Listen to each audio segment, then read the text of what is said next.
अभी तक हम लोग ओम्स लॉ को पढ़ा है।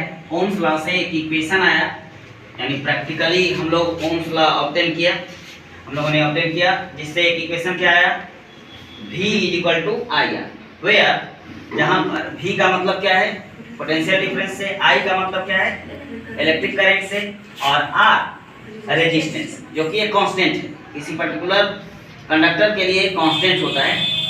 अब देखो ये जो इक्वेशन हमारे पास V equal to I R आया, यह वैलिड तब है जब कंडक्टर का फिजिकल कंडीशन कांस्टेंट हो। कंडक्टर के फिजिकल कंडीशन का मतलब है कंडक्टर का टेम्परेचर, कंडक्टर का लेंथ यानी वायर का लेंथ, और cross section area of the wire. Cross section area का मतलब, जैसे मान लो कि ये कंडक्टर है, तो इसका जो इंड जो सर्कुलर है, इस सर्कुलर इंड का क्रॉस सेक्शन एरिया यानी एरिया क्या है, क्रॉस सेक्शन एरिया। और material of the conductor, material of the conductor का मतलब कि कंडक्टर कॉपर का है, एल्यूमिनियम का है, सिल्वर का है ना, इससे इसका मतलब। लेकिन अभी तक हमने पढ़ा ओम्स लॉ में इस पर, अभी टेम्परेचर को भी हमने पढ़ा है कि टेम्परेचर जब बढ़ता है तो रेजिस्टेंस भी बढ़ता है ना, यानी टेम्परेचर बढ़ने से कंडक्टर से जो करंट बहता है उसकी मात्रा कम हो जाती है। अब देखो तो एक नया टर्म आया रेजिस्टेंस, जो कि एक कांस्टेंट है ना। तो ये नया टर्म आया, अगर फिजिक्स में इसको पढ़ना है तो हम लोगों को इसको डिफाइन करना पड़ेगा, है ना। तो पहले इसको हम डिफाइन कर रहे हैं। कैसे डिफाइन करेंगे भाई? It may be defined as the property of conductor. यह कंडक्टर की एक प्रॉपर्टी है, कंडक्टर की विशेष प्रॉपर्टी है, ड्यू टू विच जिसके कारण कंडक्टर यानी यह opposes the flow of charge. Flow of charge means electric current through it, है ना। यानी किसी कंडक्टर का वह गुण जिसके कारण उससे प्रवाहित होने वाली विद्युत धारा का वह विरोध करता है, उसी को क्या कहते हैं? रेजिस्टेंस कहते हैं। अब चूंकि फिजिक्स में रेजिस्टेंस का कंसेप्ट आया है तो इसका यूनिट भी होना चाहिए, क्योंकि फिजिक्स में सिर्फ मेजरेबल क्वांटिटी को पढ़ा जाता है, जिसका मेजरमेंट नहीं हो सके उसको हम फिजिक्स में नहीं पढ़ते हैं। तो यूनिट निकालने का तरीका है, एक इक्वेशन हमारे पास है V equal to I R. Therefore R resistance को हम रेजिस्टेंस का यूनिट निकालना चाहते हैं, तो R equal to V by R I आएगा। क्यों? इधर मल्टीप्लिकेशन है R से I और R में, तो इधर लाएंगे इस साइड, तो I से डिवाइड करेंगे। अब तो यूनिट ऑफ रेजिस्टेंस ऐसे ही निकाला जाता है, जिसका निकालना है उसको इधर लिख दिया। Unit of resistance is equal to V by R I है, तो यूनिट ऑफ वोल्टेज यानी कहने का मतलब कि PD का यूनिट पोटेंशियल डिफरेंस का unit by unit of electric current. तो therefore unit of resistance is equal to volt by metre. Volt by metre को ही ओम कहते हैं, है ना। इसका एक नाम क्या है? ओम। तो यहाँ पर जैसे 1 न्यूटन, 1 एम्पियर, 1 कूलम, 1 वोल्ट को हमने डिफाइन किया है, ठीक उसी तरीके से 1 ओम को भी डिफाइन करेंगे।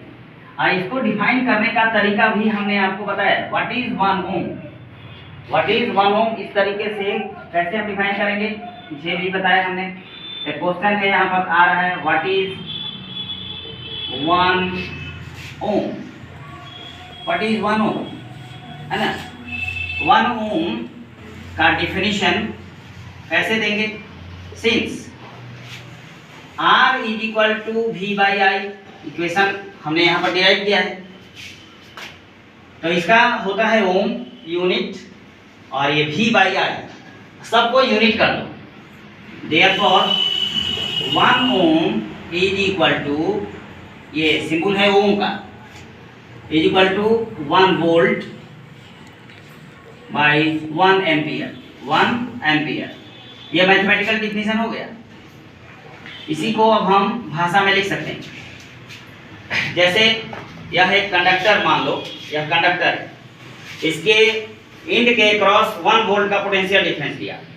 इस पोटेंशियल डिफरेंस के कारण इससे 1 एम्पियर इलेक्ट्रिक करंट बहे।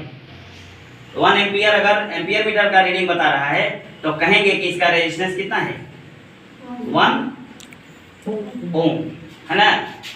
द रेजिस्टेंस यानी कहने का मतलब, इसको लिटरली ऐसे लिखेंगे,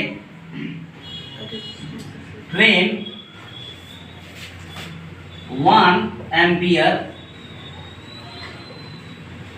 electric current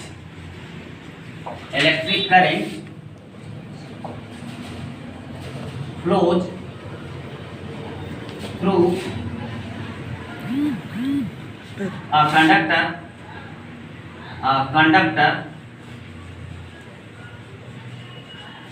due to 1 volt PD across its ends. Then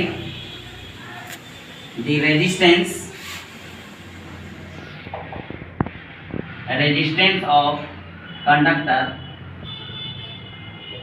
is called 1 ohm.